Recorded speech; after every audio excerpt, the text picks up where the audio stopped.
This is how you're going to set up a default homepage in Salesforce.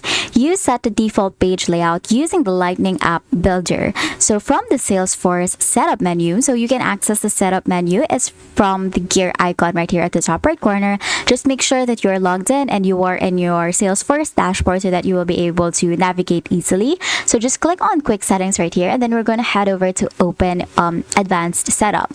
Now, once we're in our advanced setup, we're going to search for and select Lightning App Builder.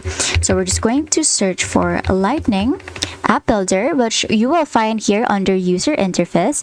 So we're just going to click on this, and then from there we're going to find the desired homepage, and then we're going to click on edit. So just choose whatever page you want to add a homepage to. So for example, I want to add a homepage to this account record page. We're going to click on edit, and then from there you can also just click new to create a new layout if you want.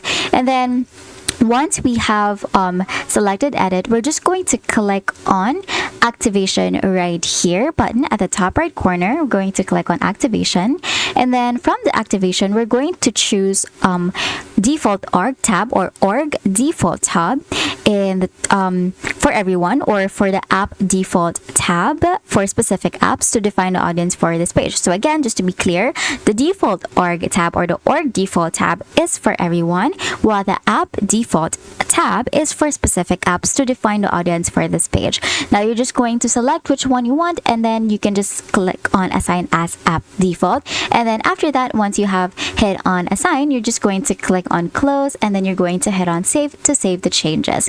And that's it. That is how you're going to set a default homepage in Salesforce. If this video helped you, please don't forget to like the video and subscribe to the channel for more videos like this.